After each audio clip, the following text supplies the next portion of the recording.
ஆதிபகவன் திருவடிகளை என் மனமொழி மெய்களால் வணங்கி இன்றைய திருக்குறள் வகுப்பை தொடங்குகிறேன். இது இல்வாழ்க்கை என்கிற 5வது அதிகாரத்தில் 3வது குறள். தென்புலத்தார் தெய்வம் விருந்து ஒக்கல் தான் என்றாங்கு ஐம்புலத்தாறு ஓம்பல் தலை. இந்த திருக்குறளுக்கும் எழுவாய் முன்னத்த குறளிலிருந்து வருவிக்கணும். அது என்னன்னா, இல்வாழ்வான் என்பான். அது இங்க இல்லை. அதை இல்வாழ்வான் என்பான். இது வருவித்து கொண்டுதான் நம்ம உரை சொல்லணும். இல்வாழ்வான் என்பான்னா குடும்ப தலைவன்.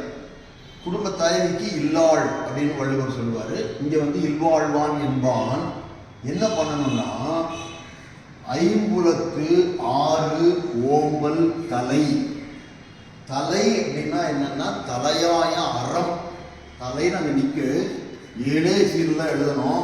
அதனால நிறைய விஷயங்களை கொண்டு கூட்டி நம்ம பொருள் உணர்ந்து கொள்ள வேண்டும். அப்ப தலை அப்படின்னா தலையாய அறம். தலையாய அறம் எதெல்லாம் தலையாய அறம்னா, ஐம்புலம். புலம்னா இடம். நிலப்புலமெல்லாம் இருக்கான்னு கேட்பாங்க. புலம்னா இடம். ஐம்புலம் அப்படின்னா 5 இடத்தில் அல்லது 5 நிலைகளில் இருப்பவர்களை 6 ஓம்பல். 6 இந்த ஐம்புலம் கூட்டல் 6 ஐம்புலத்தாறுன்னு வந்துச்சு. 6ன்னா நெறி அல்லது ஒழுக்கம் அல்லது வழி. இந்த 5 நிலைகளில் இருப்பவர்களை அவர்களுக்கு உரிய நெறிப்படி எப்படி அவர்களை பேணி காக்கணுமோ. ஓம்பல் அப்படின்னா பேணி காத்தல். இது இல்லறத்தானுடைய கடமை. இந்த பேணி காத்தல்ல கடைசியில் வர லிஸ்ட் தான் தான் என்று. தான் என்று இந்த ஆங்குன்னு இருக்கிறது அசைநிலை. இது பொருள் இல்லை, இது செய்யுளுக்காக போட்டிருக்க. தான் இது லாஸ்ட். முதல்ல அதுக்கு முன்னாடி 4 பேர் இருக்கு. அவங்களையெல்லாம் கவனிச்சதுக்கு அப்புறம் தான் லாஸ்ட் ப்ரியாரிட்டி தான் தான். தான்னா என்னன்னா, தான் தன் மனைவி தன் குழந்தைகள் குடும்பத்தை காப்பாற்றணும். ஏன் குடும்பத்தை காப்பாற்றணும்னா, நான் இல்லறத்தில் இருந்து இந்த முன்னாடி இருக்கிற 4 பேர்த்தையும் பேணி காக்க வேண்டும். முதல் குறள்ல சொன்ன துறந்தாரையும் துவாதவரையும் இறந்தாரையும் பேணி காக்கணும். இதுக்கெல்லாம் தான் நான் இல்லற கல்யாணம் பண்ணி ஒரு குடும்பத்தில் குழந்தை குட்டியோட இருக்கிறேன்னா, என்னுடைய தலையாய கடமை என்னன்னா, மற்றவர்களுக்கு உதவி செய்வது, மற்றவர்களை பேணி காப்பது. துறவிக்கு அப்படி இல்லை. துறவரத்தில் அவன் தியானம் பண்ணிட்டு எல்லாத்தையும் பற்றறுத்து அவன் மேலே போட பார்ப்பான். அப்போ எது உயர்ந்த அறம்னா, அரண் எனப்பட்டதே இல்லறம். அரண் எனப்பட்டதே இல்வாழ்க்கை. இல்வாழ்க்கையில் வாழ்றவன் தான் மிகப்பெரிய அறத்தை செய்யறான். ஏன்னா அந்த துறவியுமே அவன் தான் காப்பாற்றான். இப்போ தான் அப்படின்னா என்னன்னா, தான் தன் மனைவி தன் குழந்தைகள் அதெல்லாம் அது தான். இப்போ முதல்ல வரலாம். யாரு மற்ற 4 பேர்கள் யாருன்னா, தென்புலத்தார். திருவள்ளுவர் தென்புலத்தார்னு சொல்றாரு. இப்போ அந்த சொல் இல்லை. தென்புலத்தார் எல்லா பெரிய அறிஞர்கள் என்ன சொல்றாங்கன்னா, 2 வகையா சொல்றாங்க. வைதீக அடிப்படையில் ஒரு விளக்கம். வைதீக அடிப்படையினா வேத முறைப்படி, அதாவது வடமொழிப்படி. அதுல இந்த பித்திருக்கு இது பண்ணுவாங்க. பிண்டம் வச்சு அது கொஞ்சம் தண்ணியெல்லாம் விட்டு பேரூர்ல போய் செய்வாங்க. நம்ம அது அதாவது நம்ம அப்பா பாட்டன் கூட்டன் முப்பாட்டன் இவங்கெல்லாம் இறந்து போனவர்கள் தென் திசையில் இருப்பதாகவும், இங்கேயும் புலம் வந்துருச்சு. தென் புலத்தார், தென் திசையில் உள்ளவர்களை நினைச்சு வழிபாடு பண்ணணும். அதுதான் தென்புலத்தார். முதல் இது என்னன்னா தென்புலத்தார். இப்போ நம்ம இப்போவே என்ன பண்ணுறோம், நம்ம தலைவர்கள் அவங்களுடைய நினைவு நாளை கொண்டாடுறோம். நம்ம வீட்டில் யாராவது அப்பா இறந்து போயிட்டாரு, அம்மா இறந்து போயிட்டாங்கன்னா அவங்க நினைவு நாளில் அந்த திதியில் நம்ம வழிபாடு செய்யறோம். அப்போ இல்லறத்தானுடைய முதல் கடமை வள்ளுவர் சொல்றது என்னன்னா, தென்புலத்தார். சிலர் என்ன சொல்லுவாங்க, நம்ம முதல்ல அந்த பகுதி ஆறெல்லாம் ஓடிட்டு இருந்த குமரிக்கண்டத்தில் இருந்தோம். அந்த லெமூரியா கண்டம் அது கடல் கொண்டு போய்விட்டது. அந்த கடல் நம்ம முன்னோர்களெல்லாம் அங்கே வாழ் தென்புலத்துல. அதனால அவங்க தென்புலத்தார். தென்புலத்தாரை ஓம்பல் தலை, 6 ஓம்பல் தலை. அவங்களை எப்படி வழிபாடு பண்ணணுமோ நீத்தார் கடல் அப்படிம்பாங்க, அது செய்யணும். அப்புறம் யமனுடைய திசையும் தென் திசையும்பாங்க. அப்புறம் வந்து அந்த காலத்துல எல்லாம் சுடுகாடு ஊருக்கு தென்புறத்தில் தான் இருக்கும்.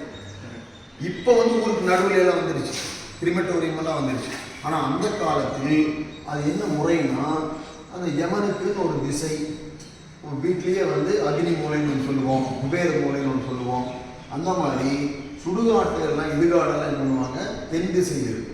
அப்போ தென்புலத்தார்னா பொதுவாக என்னன்னா, நம் குடியில் பிறந்த முன்னோர்கள், அவங்கள நினைச்சு வழிபாடு பண்ணணும். அது நெறிமுறை எப்படின்னு தெரியாது, அதெல்லாம் எங்கேயும் எந்த நூலில் இருக்குன்னு தெரியல. ஒன்று.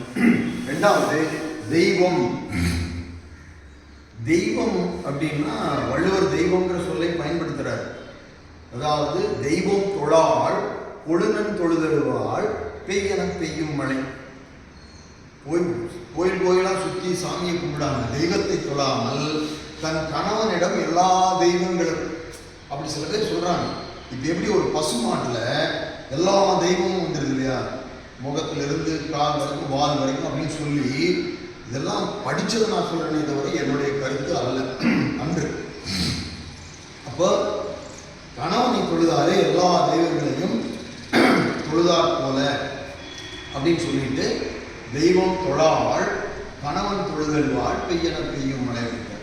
தொல்காப்பியத்திலுமே வழிபடு தெய்வம் நிப்புறம் காப்பங்கிறார். வழிபடு தெய்வம் நிப்புறம் காப்பன்னா இனிது நன்றாக வாழ்க அப்படின்னு வாழ்கிற மாதிரி. ஏன்னா தெய்வம்னு ஒன்று இருக்கு. அந்த தெய்வம் படைப்பு தெய்வமா, இல்லை இந்திரன் வருணன் அந்த மாதிரி தெய்வமா? தொல்காப்பியத்தில் ஒரு ஒரு திணைக்கும் ஒரு தெய்வம் சொல்றாங்க. அந்த மாதிரி ஒரு சிவஞான சித்தியார் நூல் எழுதுறார்.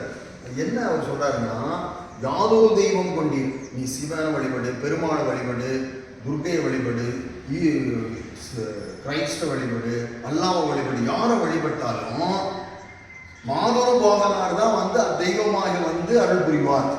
யாதொரு தெய்வம் கொண்டீர் அத்தெய்வமாகி ஆங்கே மாதொரு பாகனார் வருவர் அப்படிங்கிற மாதிரி. சில பேர் என்ன சொல்லுவாங்க, நான் சாமியெல்லாம் கும்பிட்றது இல்லைங்க, நமக்கு மேலே ஒரு பெரிய சக்தி இருக்கு, அதுதான் நம்ம எல்லாம் கண்ட்ரோல் பண்ணுது, அதனால சாமி என்னை எப்படியாவது காப்பாற்று, எனக்கு நல்ல புத்தியை கொடு அப்படின்னு கும்பிடுறாங்க. ஆக மொத்தம் தெய்வம்னு ஒரு சொல்லை திருவள்ளுவர் பயன்படுத்துகிறார்.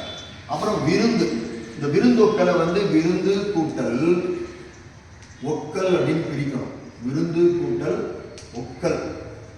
விருந்துன்னா புதியவர்கள், கெஸ்ட்ஸ் இல்லை, நம்ம வீட்டுக்கு வர கெஸ்ட்ஸ் அப்படின்வாங்க. விருந்தினர் அப்படின்னா முழுவதும் புதியவர், அவர் யாருன்னு எனக்கு தெரியாது, ஆனால் ஏதோ வழிபோக்கர் திண்ணையில் உட்காந்துருக்காரு. முன்னெல்லாம் திண்ணை வச்சிருப்பாங்க வீட்டில். வீடு தூங்க போறதுக்கு முன்னாடி திறந்து பார்த்து திண்ணையில் யாராவது படுத்துட்டு இருக்காங்களா அப்படின்னு பார்த்து, அது வழிமுறை, தமிழர்களுடைய நெறி. என்ன சொல்லுவாங்க, சாப்பிட்டீங்களா அப்படின்னு கேட்டுட்டு அவங்களுக்கு உணவு கொடுத்த பிறகு இவங்க தூங்க போவாங்க. அதுதான் விருந்தோங்க. இப்போ அதுக்குன்னு தனியாக இல்லறத்தானுடைய கடமை என்னன்னா, நம்ம பக்கத்தில் இருக்கிற புதியவர்கள் யாராவது வழிபோக்கர்கள் இருக்காங்கன்னா அவர்களுக்கு உணவு கொடுக்க வேண்டும், அவர்களை ஆதரிக்க வேண்டும். அடுத்தது ஒக்கல். விருந்து ஒக்கல். இந்த ஒக்கல்னா என்னன்னா, ஒக்க அப்படின்னு ஒரு சொல் இருக்கு. கொக்கொக்க குங்கும் பருவத்து அதன் குத்து ஒக்க சீர்த்த இடத்து. ஒக்கன்னா அதை போல, கொக்கு போல வேர் வாடி இருக்கணும். அந்த மீன் சரியான மீன் வரும்போது அந்த குத்தொக்க எப்படி குத்துதோ அந்த மாதிரி வேலையை செய்யணும் அப்படின்னு ஒரு இடத்துல சொல்லுவார்.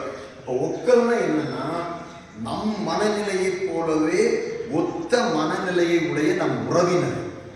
ஒக்கல் அப்படின்னா ஒரு தொழிற்பெயர். நீங்க இலக்கணப்படி பார்த்தீங்கன்னா தொழிற்பெயர் ஆகு பெயர், தொழிற்பெயர் அந்த உறவினர்களுக்கு ஆகி வந்தது. இப்ப நான் இல்லறத்தான் என்ன பண்ணணும்னா, தென்புலத்தால் தெய்வம் விருந்து ஒக்கல். விருந்து பார்த்துட்டு ஒக்கலையும் பார்க்கணும். ஒக்கல்னா யாருன்னா, என்ன உற்றார் உறவினர். உறவினர்னா யாருன்னா, என் கூட பிறந்தவங்க, என்னுடைய வழியில் வந்தவங்க தான்.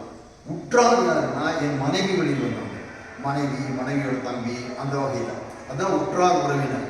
அப்போ என் வழியில் வந்தவர்கள், என் மனைவி வழியில் வந்தவர்கள் எல்லாத்துக்குமே ஏதாவது ஒரு கஷ்டம்னா இயன்ற அளவு கொடுக்கணும், இயன்ற அளவு உதவி செய்யணும். அதுதான் ஒல்லும் வகையான.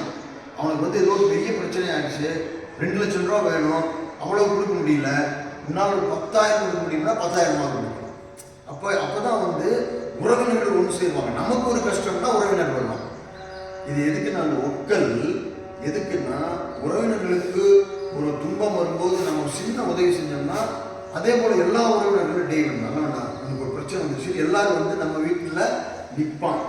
அதுக்காக அப்போ இல்லறத்தான் இல்வாழ்வான் என்பான், இவங்களுக்கெல்லாம் உதவி செய்யணும். ஓம்பல் உதவி செய்ததில்ல, பேணி காத்தல் தலையாயாரம். யாருன்னா லிஸ்ட்: 1 தென்புலத்தா, 2 தெய்வம், 3 விருந்து, 4 ஒக்கல், 5 கடைசியாக தான் என்றாங்கு 5 ஓம்பல் தலை. இத்துடன் இந்த திருக்குறள் நிறைவுக்கு வருகிறது. நன்றி, வணக்கம். முதல்ல 3 சொன்னோம், தொடர்ந்தார்.